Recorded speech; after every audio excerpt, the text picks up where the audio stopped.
अस्सलाम वालेकुम नाजरीन, हमारे YouTube चैनल AW ग्लोबल में आपको खुश आमदीद। नाजरीन, कानों में रसगोले वाली आवाज में वो मुसलसल कहे जा रही थी, हेलो जानो बस तुम आ जाओ, मैं तुम्हें जलवे दिखाऊंगी। अब मैं तुम्हारे बगैर नहीं रह सकती, सब काम छोड़कर आ जाओ। मैं तुम्हारी याद में रोती रहती हूँ, मेरे आंसुओं का हिसाब कौन देगा। ये कॉल सुनने के बाद खैबर पख्तूनख्वा के शहर चारसदा के रिहायशी फजल खान से रहा ना गया। इन्होंने टिकट बुक करवाई और पंजाब के शहर सादका आबाद के लिए रवाना हो गए। फजल खान ने बताया, मुझे 15 घंटे का सफर 15 साल जैसा लग रहा था। मैं अपने दिलो दिमाग में उसकी तस्वीर बनाता और सोचता कि जो लड़की मेरे इश्क में पागल हो चुकी है, उससे मेरी ये पहली मुलाकात कैसी होगी। एक तरफ मिलने की खुशी थी, जबकि दूसरी तरफ एक अनजाना सा खौफ दिल में था। लेकिन मैं उस लड़की से कई महीनों से बातचीत कर रहा था, इसलिए मैंने दिल को तसल्ली दी और सोचा कि वो भला मुझे धोखा क्यों देगी। और जब मैं बस स्टॉप पर पहुंचा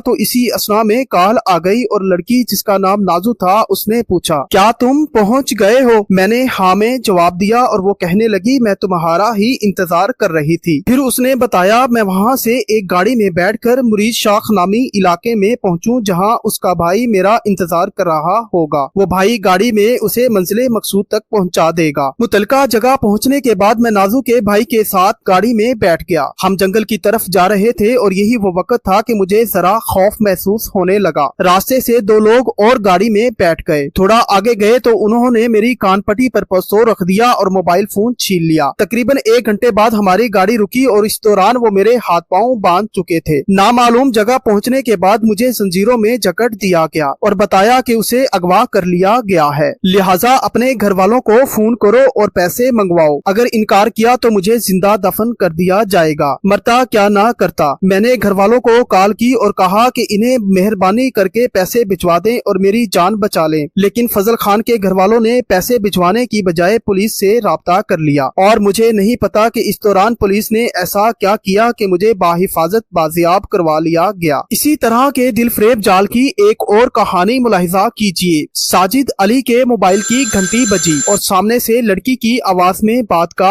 आगाज हुआ और तासुर दिया गया जैसे ये एक रॉन्ग नंबर है। और बाद में इसी नंबर से रोजाना कॉल्स आने लगी और घंटों बातचीत का सिलसिला जारी रहने लगा। इस रोमानवी कहानी का इंजाम क्या हुआ जरा सुनिए। मीरपुर माथिलू का रिहायशी साजिद अली जो 10वीं जमात का तालिबे इल्म है, इन्होंने बताया कि चंद माह पहले इसका राब्ता मोबाइल फोन के जरिए एक मोमिल नामी लड़की से हुआ। कई दिन बातचीत का सिलसिला जारी रहा। फिर एक दिन उस लड़की ने कहा, हम एक दूसरे के बारे में काफी जान चुके हैं, अब हमें मुलाकात करनी चाहिए। लड़की के कई बार इसरार करने पर मोहब्बत में घिरे साजिद अली ने भी मुलाकात के लिए हामी भर ली। अकेले जाने की बजाय साजिद अली ने अपने कजन को भी साथ चलने को कहा और इस तरह वो उस लड़की से मिलने रानोती यानी कच्चे के इलाके की तरफ चल निकले। और जब वो मुतल्लिका जगह पर पहुंचे तो एक शख्स जो मोटरसाइकिल पर सवार था करीब आया और कहा, मुझे मोमिल ने भेजा है, तुम मेरे पीछे पीछे आ जाओ। साजिद अली के मुताबिक अभी वो थोड़ा ही आगे गए थे कि 4 लोग और आ गए जिनके पास असलहा मौजूद था। उन्होंने हमें पहले मारा पीटा और फिर अगवा कर लिया। दौराने अगवा रास्ते में पानी का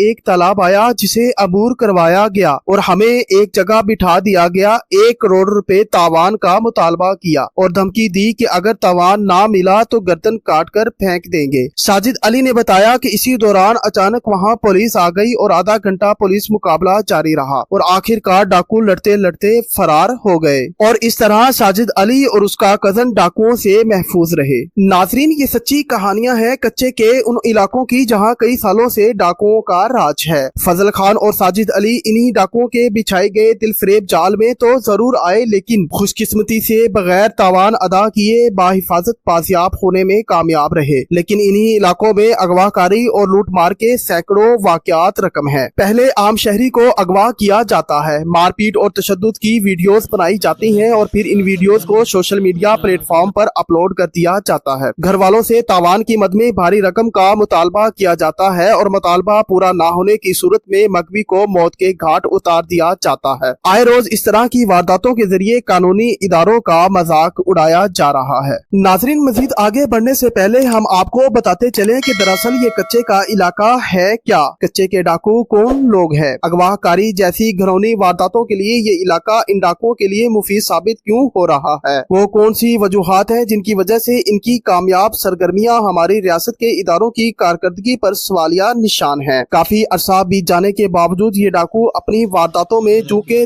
سرگرم ہے، انہیں کیوں نہیں کچلا جا سکا۔ صوبہ پنجاب اور صوبہ سندھ کے سرحدی علاقے جو دریائے سندھ کے کنارے یا کنارے کے قریب واقع ہیں، کچے کے علاقے کہلاتے ہیں۔ ان علاقوں کو مقامی زبان میں کیٹی یا کچاریا بھی کہا جاتا ہے۔ ان علاقوں میں مستقل سکونت اختیار کرنا انتہائی مشکل ہے، کیونکہ ان علاقوں کو ہر سال سیلاب کا سامنا کرنا پڑتا ہے۔ سال کے بیشتر حصے میں کچے کے علاقے خشک رہتے ہیں، لیکن دریائے سندھ میں طغیانی کی وجہ سے سیلاب کا خطرہ منڈلاتا رہتا ہے۔ محکمہ آفات کے مطابق ان علاقوں کی آبادی تقریباً 10 لاکھ ہے۔ ان کا ذریعہ معاش میشی پالنا اور کاشتکاری کرنا ہے۔ سیلاب آنے پر ان علاقوں کے لوگ نقل مکانی کرتے ہیں اور سیلاب کا خطرہ ٹل جانے کے بعد یہ لوگ دوبارہ ان علاقوں کا رخ کرتے ہیں۔ کچے کے علاقے میں صوبہ پنجاب کے کچھ اضلاع سمیت جنوبی اور شمالی سندھ کے کئی اضلاع شامل ہیں۔ ناظرین، ایسا ہرگز نہیں کہ کئی ایکڑ پر محیط کچے کا سارا علاقہ اغوا کاری جیسی مجرمانہ سرگرمیوں کا محور ہے، بلکہ شمالی اور جنوبی سندھ کے کچھ مخصوص اضلاع جن میں شکارپور، گھوٹکی، کشمور اور جیکب آباد کے کچے علاقے شامل ہیں، اس طرح کی مجرمانہ سرگرمیوں کے لیے مشہور ہیں۔ ان علاقوں میں موجود گھنے درخت، جھاڑیاں اور ناہموار زمین کے باعث انہیں غیر قانونی سہولت حاصل ہے۔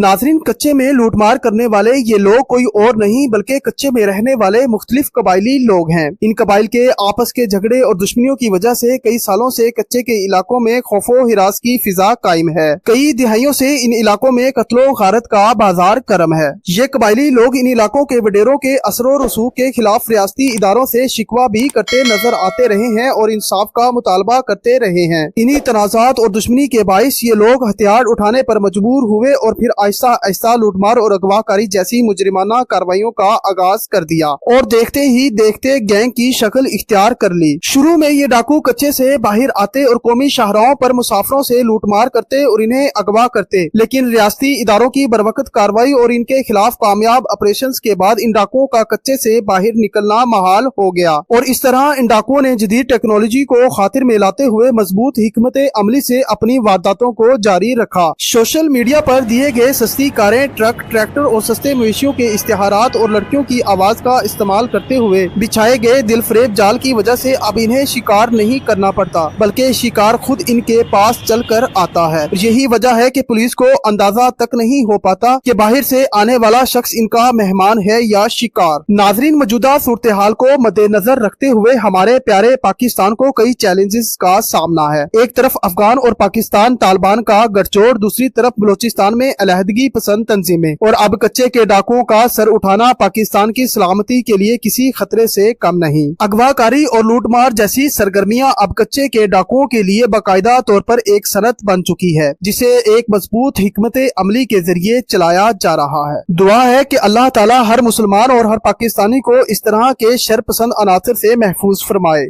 یہ تھی ہماری آج کی ویڈیو۔ مزید ایسی ویڈیوز دیکھنے کے لیے دیکھتے رہیے AW گلوبل۔ اجازت دیجیے، اللہ نگہبان۔